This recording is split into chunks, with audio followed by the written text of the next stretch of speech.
Pilipinas sama sa usa ka butang nga manglilimos nga naglingkod sa bukid nga Bulawan. Usa ka linya nga naglatid sa usa ka pait nga kamatuoran. Kay ingon sa mga taho, ang atong nasod naglingkod sa kadato tungod sa kaabunda sa atong mga natural nga kahayupan, mineral, kadagatan ug kabukiran. Apan kun ang bukid sama gayud sa Bulawan, nganuman nga daghang mag-uuma ang nagpabilin sa kalisdanan.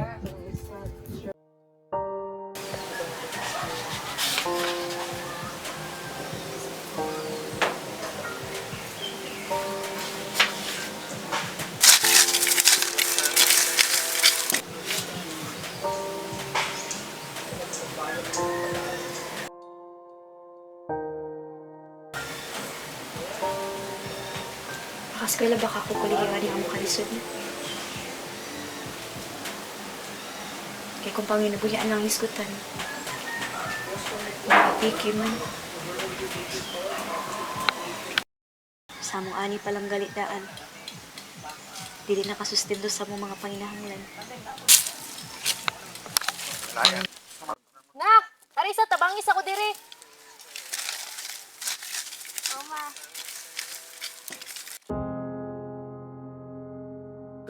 Walay makinarya, walay igong suporta, walay giyas sa bagong pamaagi sa pag-uma. Mao kini ang kinabuhi nila ni Junri, chairman sa Darba Inc., ug Annalie, ang treasurer sa Darba Inc. Sa wala pa sila mahatagi og tabang sa Department of Agrarian Reform. Pila na takabula nagpaabot na nitong mga tinanom dayo, wa mangyapot tayo daw daw. Aw lagi day, isaon man nga wala man tay makinarya diri nya. Wala po tay igong suporta gikan sa gobyerno. Wala gina, bayang paita gyud. Pait gyud kayo ning wa tay gidula aning pag uma. Nuo ko tabangi. Ano sa pa kani makita na tong kalisdanan sa gobyerno. Tinuod, tambok ug mapuslano ng ilang yuta. Dindot mo amuma og punla. Apan nakatambok ni ini, naanugon lang tungod sa kakulang sa kaalam ug suporta. Sa ilang mga kakulangan, misulod ang usa ka bag-ong paglaom. Ma! Ma! Nay mga bisita sa ubos, ma! Nado sila gidala nga kaayuhan sa ubos. Basig mauna nitong gipangandoy. Tana dayo banta ninyo. Tana.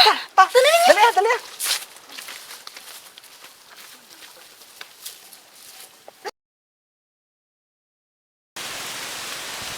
Mayong buntag, inyong tanan. So ako, di ako ron diri no, gipadako sa Department of Agrarian Reform, Region 7. No, di ako ron dinyo kay maghatod ko sa daghang benepisyo alang ninyong mga mag-uuma diri sa Danasan. So usa na diha, akong gidala ninyo nga ang Department of Agrarian Reform muhimo og mga seminars ug trainings alang ninyo nga mohatag og igong kaalam sa pag-uma, no? Gawas pa gyud sa mga seminars ug trainings mohatag pud mi og dugang makinarya ninyo nga mo'y mupadali sa produksyon sa inyong mga produkto, no? Mo nang ihatag sa Department of Agrarian Reform diha ninyo. Kanindot aron oy. Salamat itaon sa Ginoo. Matuman na gyud ang atong pangandoy para sa tong pag-uma. Salamat itaon sir. Salamat kayo sir ha. Mao na ba ni amo agak nako nga makahuman ko sa akong pag-eskwela? Nakita sa DAR ang ilang kahimtang. Gipundok ang mga mag-uuma sa Danasan ug didto natawo ang Darba Inc. Usa ka pundok nga may usa ka tumong. Ang pagpalambo sa kinabuhi sa matag mag-uuma.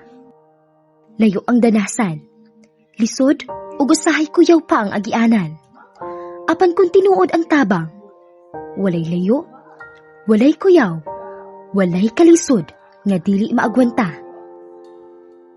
Sa sinugdanan, 40 ra sila kabuok. Apan karon, kapin usa ka gatos na ang ilang pundok. Nagkahiusa, nagtinabangay, nagtanom ug nag-ani. Dili lang sa mga tanom, kundi sa paglaom. Maayong hapon ninyo. Uy, maayong hapon sir. Kumusta naman mo? Kumusta? Oh, diara sir. Awan gyud may ari sa muang inagiag tractor sir. Dagang dagan jud kayong salamat sir sa katong mga seminar ug training ba nga imuhang gi paambit sa mua. Dako jud kayo siya tabang sa mua sir. No, so maayo kaayo di ay, no? Kay naarag yun may natabang ninyo sa Department of Agrarian Reform, no? Nga nakakuan gyud sa inyong panginabuhian diri sa Danasan. No? So salamat kay ninyo po sa inyong kakugi. No?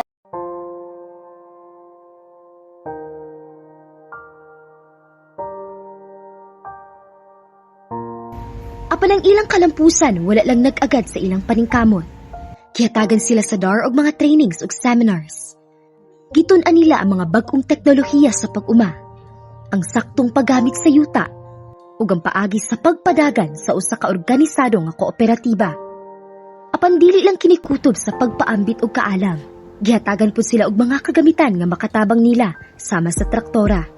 Tungod niini, mas dali ang ilang trabaho. Mas daghan ang ilang ani, ug mas lig-on ang ilang pundasyon.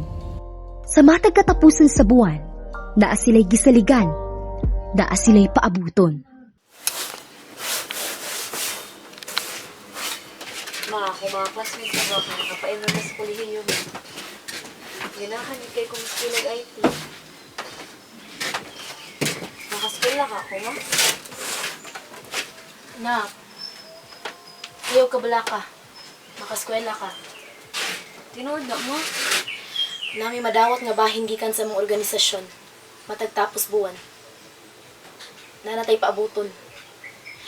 Nanatay saligan. Salamat sa Diyos gyud taon. Humanagid taon kong eskwela. Si Junri, malipayong misaysay ngang ani sa yuta mao'y niagak sa kaugmaon sa iyang mga anak. Si Annalie, nakapahuman na sa iyang kinamagulangan. BSIT ang natapos ni ini. Ug sa iyang pagtanaw sa iyang anak nga niuli dala ang iyang diploma. Graduate na ako, ma! Congrats! Iyang napamatud-an nga bulawan gyud ang bukid.